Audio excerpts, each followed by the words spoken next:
Baik, kita akan masuk kepada halaman berikutnya. Halaman yang ketiga. Yang pertama yang saya ingin sampaikan adalah bahwa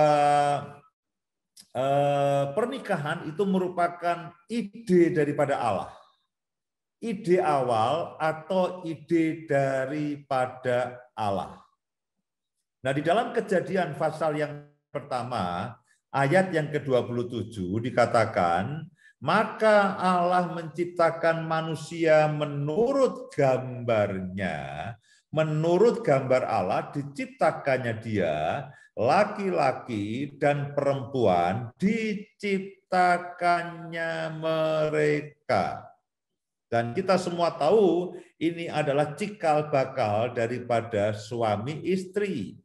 Tuhan melihat Adam sendirian dan dikatakan tidak baik manusia seorang diri. Aku akan memberikan pada dia penolong yang sepadan. Jadi pernikahan ini adalah ide awalnya adalah daripada Tuhan sendiri. Dan kalau Tuhan punya ide, Tuhan punya mau, Tuhan punya keinginan, artinya dia ini punya satu standar. Dia punya kasih karunia, dia punya keadaan-keadaan yang diberikan kepada kita semuanya, supaya pernikahan kita, perkawinan kita itu seperti yang Tuhan mau. Dan saya percaya, pernikahan yang Tuhan mau itu adalah pernikahan standar yang terbaik yang daripada Tuhan sendiri. Karena itulah Bapak Ibu Saudara sekalian, saya mau mengajak kita untuk kita, ide awalnya dari siapa? Ide awalnya adalah ide Allah sendiri. Itulah ide pernikahan. Manusia tidak punya ide apapun sebetulnya. Dunia tidak punya standar yang baik, tapi semuanya berasal daripada Allah. Nah, ini merupakan penting karena ini basicnya.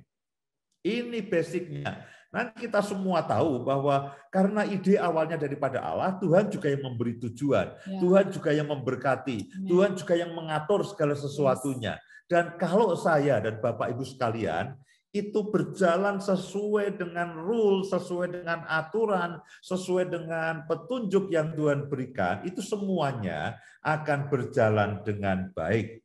Kejadian pasal yang kedua, ayat yang ke-24.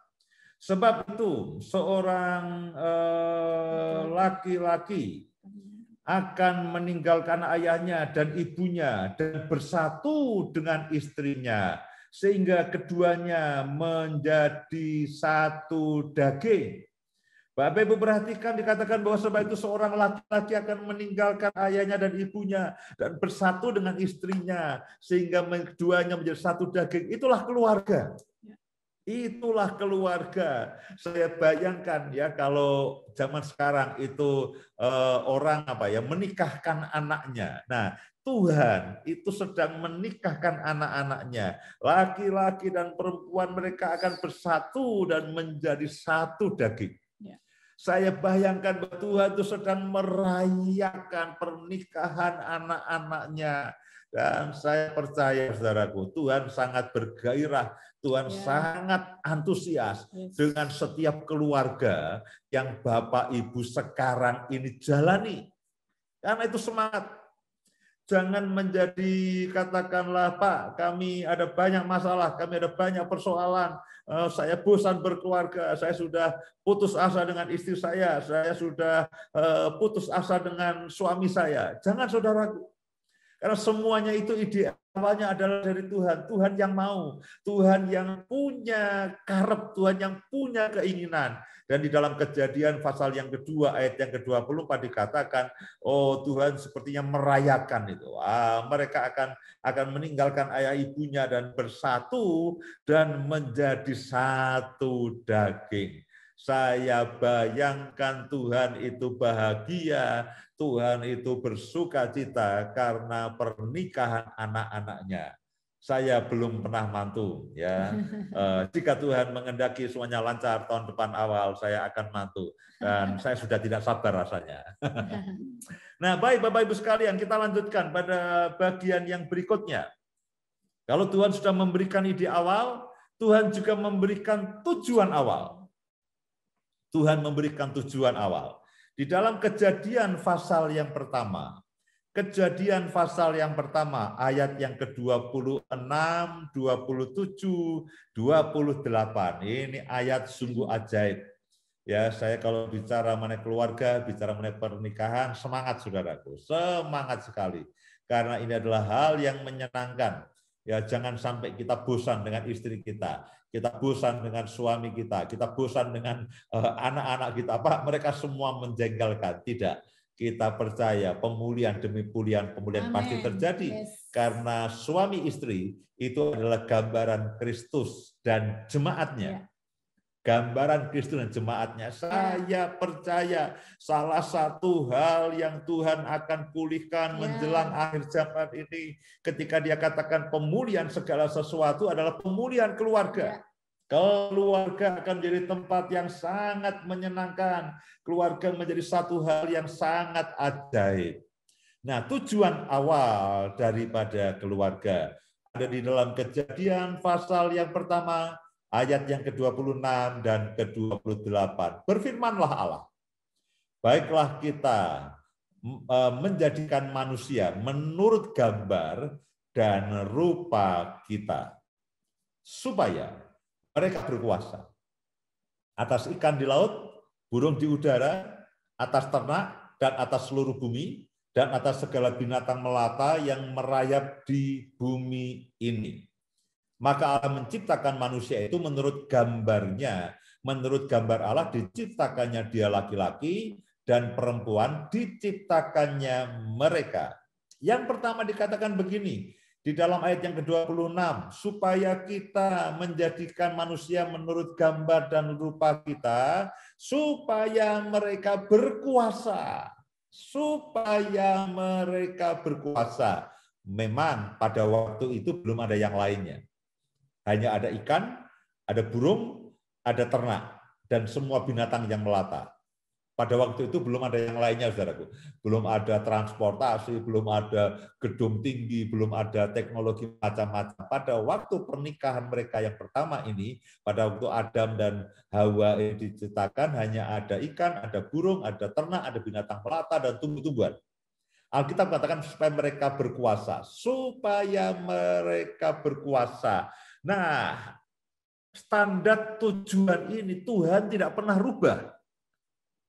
Tuhan tidak pernah rubah. Tuhan mau supaya saya dan saudara, ketika perempuan dan laki-laki ini bersatu, ada otoritas ilahi yang diberikan kepada Bapak, Ibu, dan saudara semuanya. Ada otoritas ilahi, ada satu penetapan yang daripada Tuhan, supaya mereka berkuasa. Suami dan istri ketika mereka bersatu, sebetulnya ada satu otoritas yang tidak terbayangkan supaya mereka berkuasa. Nah, kalau pada zaman dahulu, pada zaman Kejadian pasal yang pertama ini kan berkuasanya atas ikan, atas burung, atas ternak, atas binatang melata. Nah, kalau sekarang ini intinya begini kan, pada waktu mereka berkuasa atas seluruh apa yang ada di bumi ini. Hal yang sama. Otoritas ini tidak pernah dicabut. Otoritas ini, otoritas berkuasa ini tidak pernah dieliminir, tidak pernah dikurangi, tidak pernah mengalami degradasi. Saudara mungkin katakan, Pak, tapi ini kan sekarang zaman pandemi, jangan-jangan ini ayatnya sudah tidak berlaku. Saudaraku, dunia boleh berlalu, langit dan bumi boleh lenyap, tapi firman Tuhan, satu iota, satu nokta, satu titik pun tidak boleh lenyap. Demikian juga dengan firman ini, supaya mereka berkuasa. Saudara berkuasa atas kehidupan ini, saudara berkuasa atas persoalan, saudara bisa memenangkan persoalan. Bukan berarti tidak ada persoalan yang masuk dalam kehidupan kita, tapi kita bisa menang atas segala persoalan. Kita bisa mengalahkan semua konflik. Mungkin berikutnya saya akan bicara bagaimana kita menghandle dan menyelesaikan setiap konflik yang ada. Tidak ada satu janji pun yang mengatakan bahwa berkeluarga itu bebas konflik. Tapi kita diperlengkapi dengan hikmat, dengan kuasa, dan dengan otoritas. Amen. Supaya kita ini bisa menyelesaikan konflik dengan baik. Kita menang atas keuangan, kita menang atas sakit penyakit, kita berkuasa atas kehidupan anak-anak kita sehingga semuanya menjadi baik. Ada seminar mendidik anak yang sudah kita lakukan selama 2 periode. Nanti bulan Oktober kita akan mengadakan lagi untuk periode yang anak-anak remaja dan sebagainya. Kita diperlengkapi supaya kita berkuasa atas semua keadaan, berkuasa atas semua keadaan, bahkan berkuasa atas semua konflik.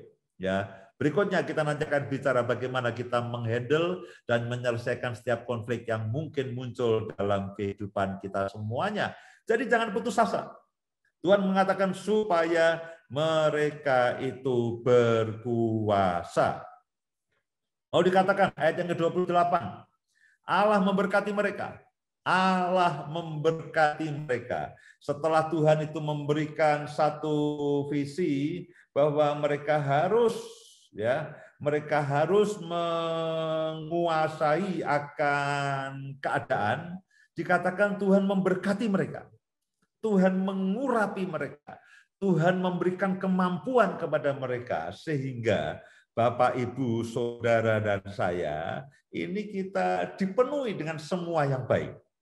Alkitab mengatakan bahwa kita ini dipenuhi, diperlengkapi dengan semua yang baik untuk melakukan pekerjaan yang baik. Kita diperlengkapi dengan semua yang baik. Kita mendapatkan berkat rohani, kita mendapatkan berkat jasmani. Alkitab mengatakan kalau kita anak, kita adalah ahli waris, dan kalau kita ahli waris adalah kita berhak menerima janji Tuhan. Ayat yang lain mengatakan bagi kita semuanya diberkati dengan semua yang baik untuk melakukan pekerjaan yang baik, untuk menyelesaikan kehendak Tuhan. Ada pengurapan, ada berkat, ada penyediaan supranatural, ada penyediaan natural, ada penyediaan yang daripada Tuhan. Semuanya Tuhan berikan kepada saya dan saudara. Semuanya Tuhan berikan kepada saya dan saudara untuk memperlengkapi Bapak, Ibu semua dan saudara menyelesaikan kehendak Tuhan lewat keluarga. Jadi Bapak, Ibu, keluarga ini bukan hanya tanggung jawab saya dan saudara. Tuhan ikut bertanggung jawab karena Dia yang punya ide. Karena itulah dikatakan bahwa karena Dia punya ide, Dia juga memperlengkapi. Dia memberikan satu visi besar. Dia memberikan satu otoritas. Kamu harus berkuasa. Dan dikatakan, aku akan memberkati kamu. Aku akan memperlengkapi kamu dengan semua yang baik. Jadi Bapak Ibu sekalian, setiap kali kita bicara mengenai keluarga, kita betul-betul sangat semangat. Karena apa? Ini merupakan hal yang setiap kali kita hidupi. Dan Tuhan memberikan semua perlengkapan yang ajaib. Amen. Nah, kalau Tuhan punya ide awalnya daripada Tuhan, lalu Tuhan memberikan tujuan awal, memberikan visi awal, dan bahkan memberikan berkat awal sampai sekarang ini, tentu ada hal mendasar. Hal mendasar yang Bapak, Ibu, saya, dan saudara harus lakukan. Harus lakukan. Kita bicara mengenai standar awalnya. Ya, ada ide awal, ada tujuan awal, lalu ada standar awal. Nah, saya akan mulai dari halaman yang ke-6 terlebih dahulu. Betul. Halaman yang ke-6. Bukan yang ke-5, halaman yang ke-6. Betul. Nah, dikatakan begini. Suami istri adalah gambaran Kristus. Adalah gambaran Kristus dan jemaat. Dalam Efesus pasal yang ke-5, ayat yang ke-31. Nah, ini kebenaran ini ajaib, saudaraku. Kebenaran ini ajaib. Saya berharap Bapak, Ibu, dan semua saudara dimanapun saudara berada, betul ayat gambar yang ke-6, bukan yang ke-5. Pak Budi, betul yang ke-6. Yang ke-5 nanti. Ya, betul yang ini. Terima kasih. Nah, perhatikan baik-baik. Ini satu, ketika saya menyadari ini, oh ini ajaib ini. Suami istri adalah gambaran Kristus dan jemaat. Di dalam Efesus pasal yang kelima, ayat yang ke-31 dan sampai dengan 33. Nanti Bapak Ibu boleh baca ayat-ayat yang sebelumnya. Dikatakan begini, sebab itu laki-laki akan meninggalkan ayahnya dan ibunya dan bersatu dengan istrinya, sehingga keduanya itu menjadi satu daging. Rahasia itu besar, rahasia ini besar. Tetapi yang aku maksudkan ialah hubungan Kristus dan jemaat. Bagaimanapun juga, bagi kamu masing-masing berlaku, kasihlah istrimu seperti dirimu sendiri, dan istri hendaklah menghormati suaminya. Ada satu keadaan dikatakan laki-laki akan meninggalkan ayahnya dan ibunya dan bersatu dengan istrinya sehingga mereka menjadi satu daging. Saudaraku, tidak ada satu hubungan di muka bumi ini seperti suami istri yang membuat orang menjadi satu daging. Orang bisa karib, orang bisa punya sahabat, orang bisa punya teman curhat dan sebagainya, tapi mereka tidak akan pernah menjadi satu daging. Hanya suami istri, dan satu daging itu artinya mereka betul-betul nyatu, mereka betul-betul menjadi satu. Karena itu ayat yang lain mengatakan apa yang sudah dipersatukan oleh Allah, karena mereka menjadi satu daging ini tidak boleh dan tidak mungkin dan tidak bisa diceraikan oleh manusia. Menjadi satu daging. Dan rahasia ini besar. Rahasia apa? Rahasia satu daging ini.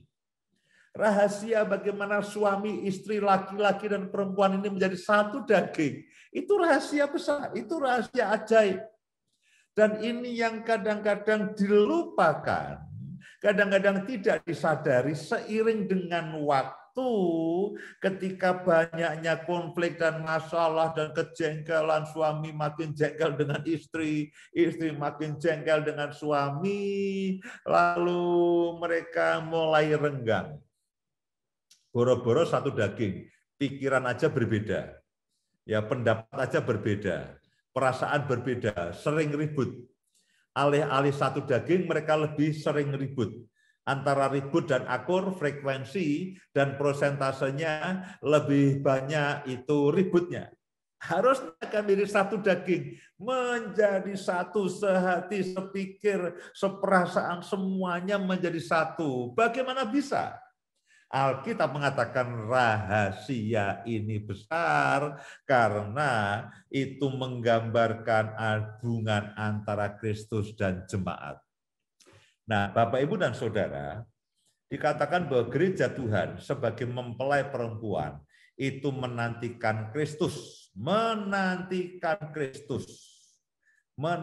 Kristus sebagai mempelai laki-laki. Artinya begini, artinya nih ya, oke, ini kalau kita keluarga ini banyak persoalan. Lalu kita katakan, ini akan bagaimana Pak? Saya percaya entah dengan cara apapun, Tuhan akan memulihkan setiap keluarga. Seperti Tuhan memulihkan dirinya, hubungannya dengan gereja, dengan jemaatnya.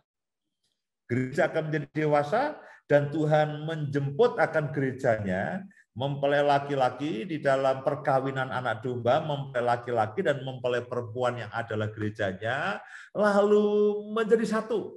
Alkitab mengatakan rahasia ini besar, puji Tuhan.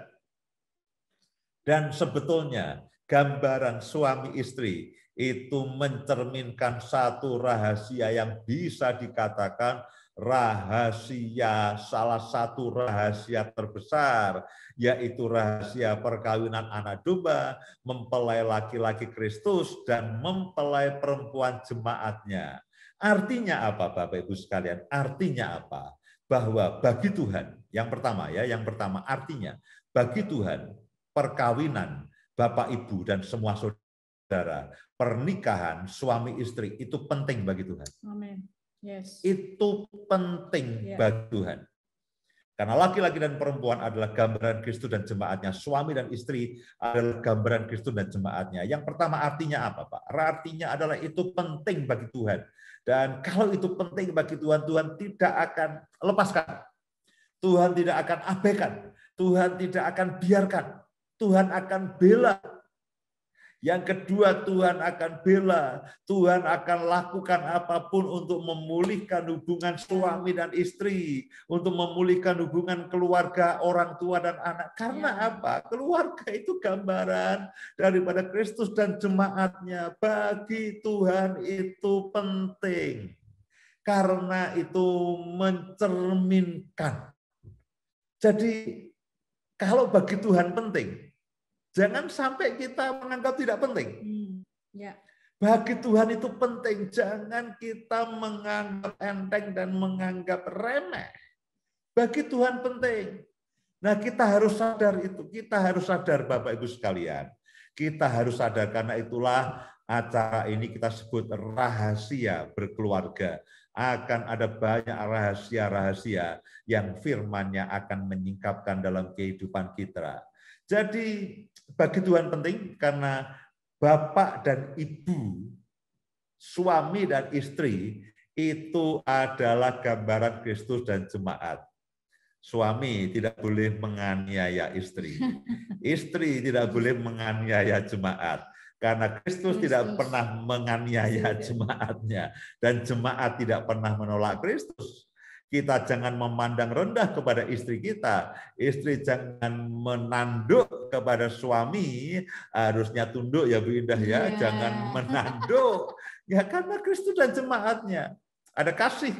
Ada agape di antara kami, di antara kita. Saya selalu berdoa di antara keluarga Tuhan. Biar agapemu, biar kasihmu itu ada di tengah-tengah keluarga kami.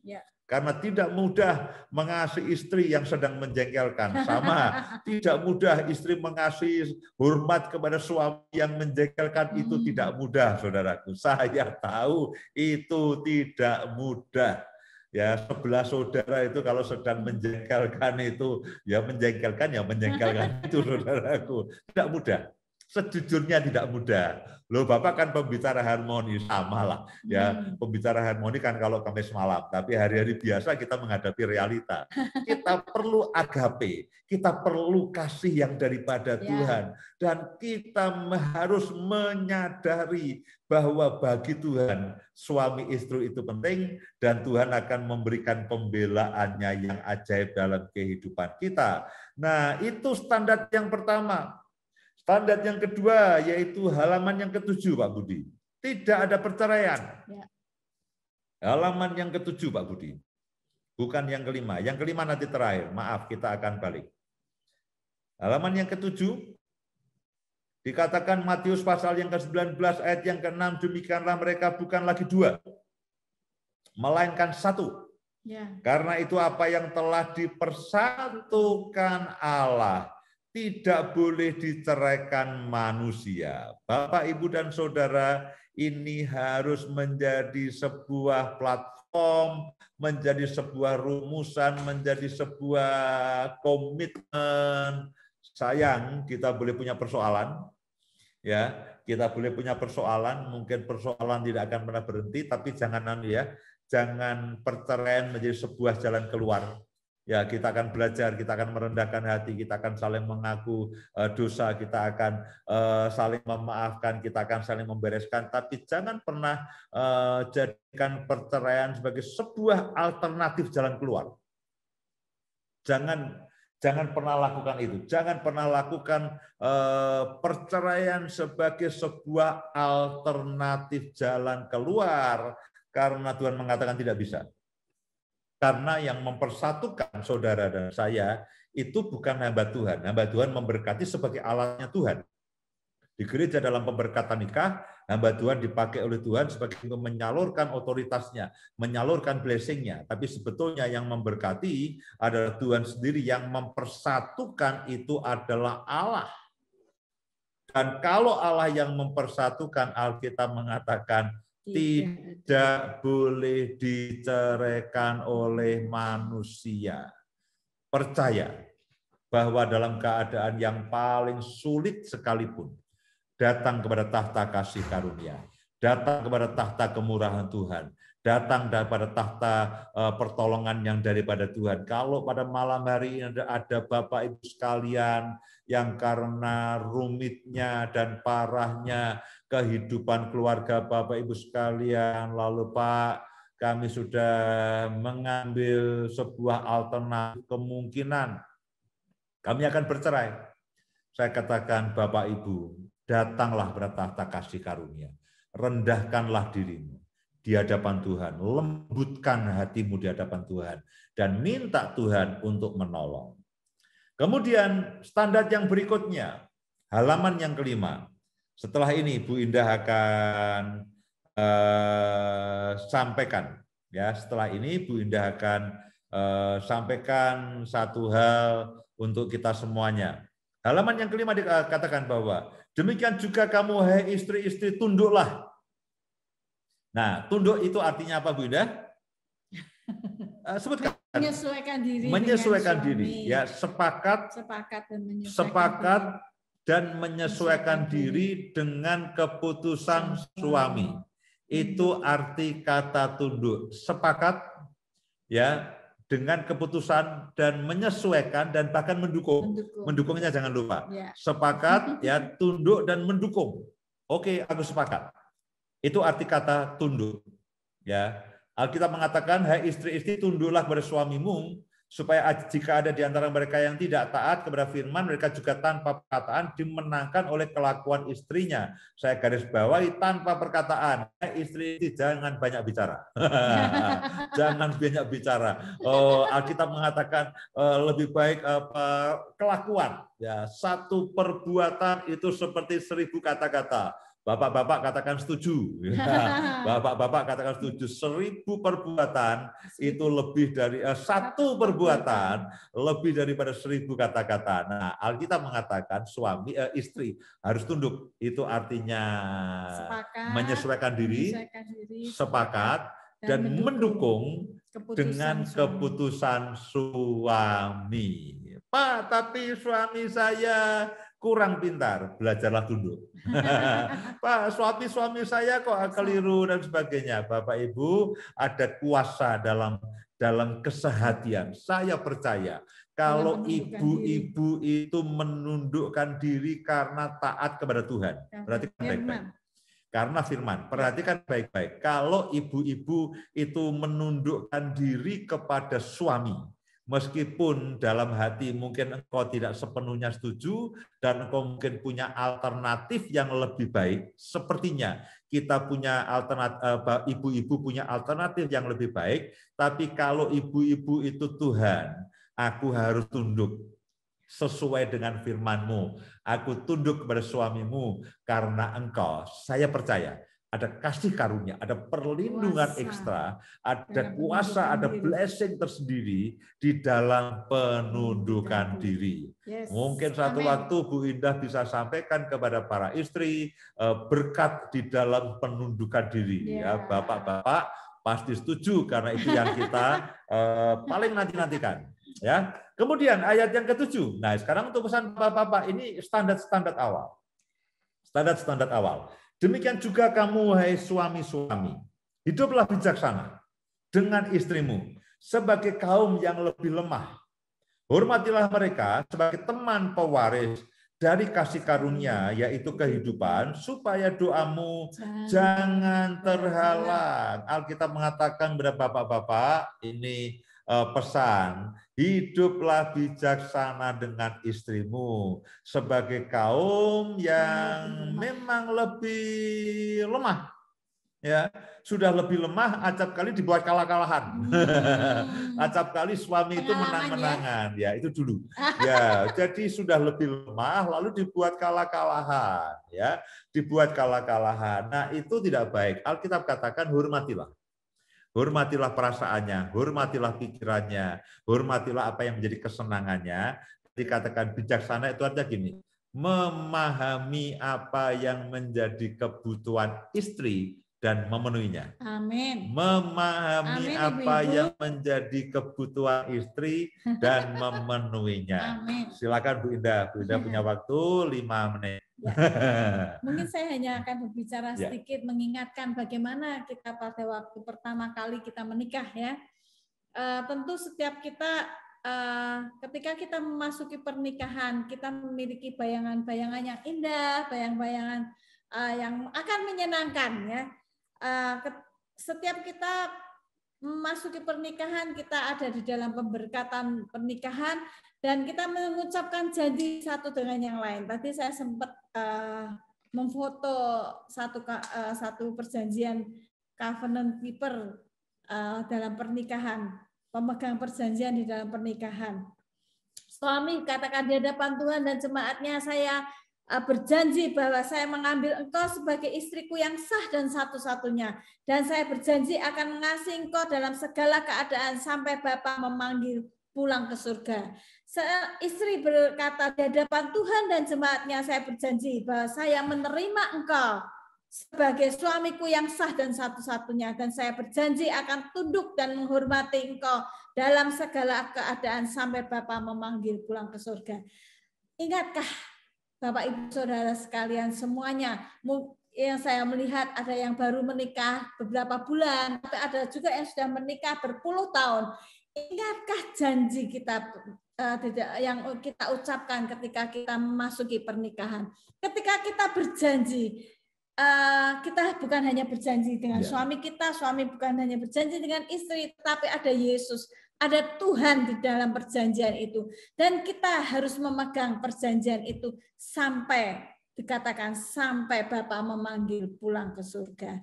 Cuma dalam memenuhi janji yang kita ucapkan, seringkali setelah kita menikah, mungkin beberapa bulan, beberapa tahun, kita lupa, kita jengkel karena pasangan kita tidak seperti yang kita bayangkan, pasangan kita tidak seperti yang kita impi-impikan.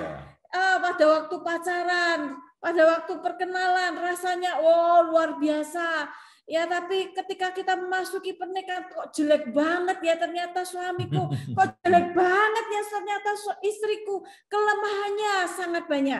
Saya teringat akan ada satu konselor pernikahan, dia berjanji, ketika kamu mau menikah, ingat, siap-siaplah, kamu melihat pasanganmu, kejelekan pasanganmu, ingat, ketika kamu masuki rumah tangga, kejelekannya akan 10 kali, betul kan? 10 kali lebih dari yang sekarang kamu lihat. Kadang-kadang kita tidak bisa, apalagi yang sudah menikah berpuluh tahun ya, kita nggak ngerti akan hal-hal seperti itu. Kita berpikirnya gini, yang bagus-bagus saja, seperti yang di film, seperti yang di novel-novel yang kita baca. Kenyataannya di dalam memasuki pernikahan berbeda sekali. Nah, ada satu kata-kata yang bagus yang saya mau sampaikan malam hari ini. Ketika kita sudah bersama dengan pasangan kita, kita akan katakan, kita seharusnya katakan, aku mencintaimu. Kita mencintai pasangan kita, kita mencintai suami kita mencintai istri kita, berarti kita menerima kamu apa adanya. Ketika kita mencintai, hal yang pertama, kita harus menerima pasangan kita apa adanya. Amen. Dan yang kedua, tidak ingin mengubahmu menjadi orang lain. Jangan kita memiliki keinginan untuk mengubah pasangan kita menjadi orang lain. Wah, kelihatannya Bapak A itu lebih baik dari suamiku. Kita ngomong, Bapak A itu lebih bagus. Suami kita bisa tempeleng kita tuh.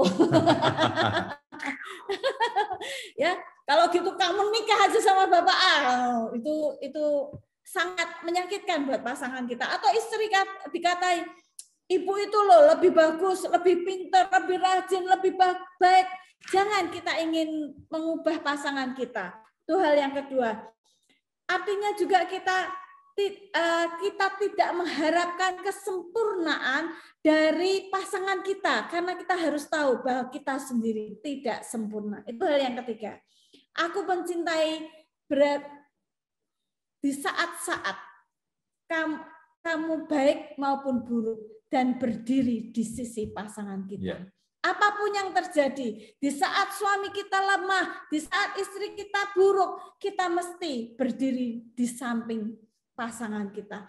Hal yang keempat, kita mesti belajar untuk berdiri di samping pasangan kita. Apapun yang sedang terjadi, dalam kelemahan, dalam kesedihan, di dalam permasalahan, kita sebagai pasangannya harus berdiri di samping pasangan kita. Di dalam sisi-sisi yang terburuk sekalipun, kita mesti belajar untuk berdiri. Jangan kita malah menjadi, kamu loh, sudah tahu begitu, kenapa kamu melakukan ini? Kita jangan menjadi hakim buat pasangan kita, tapi kita harus berdiri di samping pasangan kita dan kita mendukung pasangan kita, baik suami, baik istri. Mencintai dalam berat ketika kita sedang down, bukan hanya sedang asik, bukan sedang bahagia saja seperti yang kita janjikan.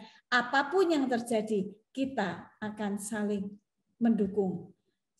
Apapun yang sedang kita alami, kita mesti saling mendukung. Hal yang pertama, saya mau mengingatkan, kita menerima pasangan kita akan apa adanya, tidak akan berusaha mengubah pasangan kita menjadi orang lain.